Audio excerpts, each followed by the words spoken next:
अभी थोड़ी देर पहले खबर आई कि राहुल गांधी जी को लोकसभा की सदस्यता से बर्खास्त कर दिया गया है। जिस तरह से उन्हें उस मानहानि केस में फंसाया गया, मैक्सिमम सज़ा दी गई और 24 घंटे के अंदर उनकी लोकसभा की सदस्यता बर्खास्त कर दी गई, ये हमारे देश के लिए बहुत चिंता का विषय है। हम जुडिशरी का सम्मान करते हैं,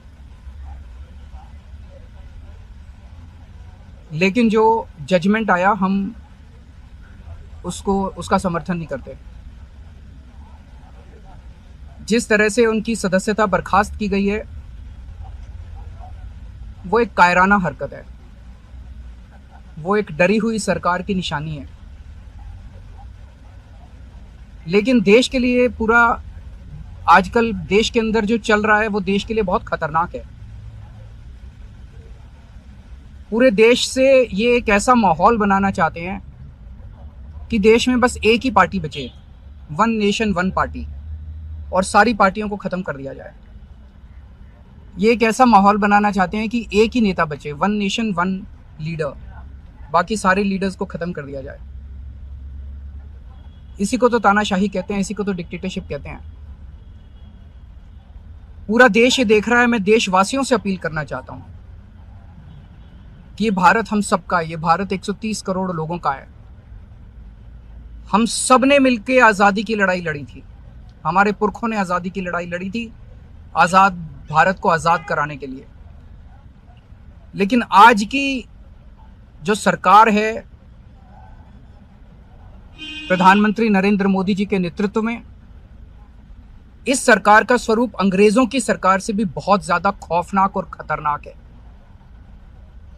अब लोगों को सामने आना पड़ेगा, लोगों को सामने आके इसके खिलाफ लड़ाई लड़नी पड़ेगी।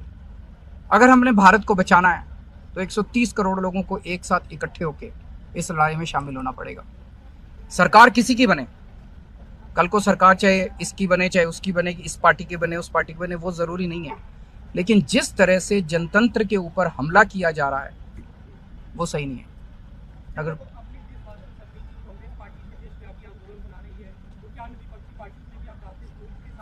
पार्टियां इंपॉर्टेंट नहीं है, मैंने कहा लोग इंपॉर्टेंट हैं। अभी अभी मैंने संसद के अंदर, विधानसभा के अंदर एक एग्जाम्पल दिया। एक ऑटो रिक्शा वाला मिला, ऑटो रिक्शा वाला मुझे कह रहा था जी मुझे व्हाट्सएप मैसेज भेजने में डर लगता है। मैंने कहा क्यों? कहते हैं शायद गिरफ्तार ना कर लें। इस देश के अगर एक ऑटो रिक्शा वाले को व्हाट्सएप मैसेज भेजने में डर लगता है तो आपने 130 करोड़ लोगों को डरा के रखा हुआ है। ऐसे देश कैसे चलेगा? डर डर के लोग कैसे जिएंगे? और क्यों डर डर के जिए? हम, हमारा देश है, हम आजाद भारत के आजाद नागरिक हैं, हम क्यों डर डर के जिए? पूरे देश को व्यापारी डरा हुआ है, किसान डरा हुआ है, मजदूर डरा हुआ है, नेता डरे हुए हैं, सब लोगों को डरा के रखा है। जुडिशरी डरी हुई है, जज डरे हुए हैं, मीडिया वाले डरे हुए हैं, सबको धमकाते हैं ये लोग। सबको ईडी और सीबीआई और इनकम टैक्स की धमकी देते हैं लोग। सर, इससे पहले हमने देखा कि आप लोग के कांग्रेस के साथ रिश्ते काफी खराब रहे, लेकिन आज 14 वो इम्पोर्टेंट नहीं है। हमारे आपस के रिश्ते इंपॉर्टेंट नहीं है। इस टाइम देश को बचाना इंपॉर्टेंट है। मीडिया के ऊपर प्रहार हो और मैं अगर कहूं कि मेरी इस चैनल से बनती नहीं है, वो इंपॉर्टेंट नहीं है। किसी से बनती है या किसी से नहीं बनती, इससे व्यक्तिगत अच्छे रिश्ते हैं कि व्यक्तिगत बुरे रिश्ते हैं, वो इंपॉर्टेंट नहीं है। 130 करोड़ लोगों को, सब लोगों को साथ आना पड़ेगा। सारे लोगों को साथ आना पड़ेगा। ये लड़ाई राहुल गांधी की लड़ाई नहीं है, ये लड़ाई कांग्रेस की लड़ाई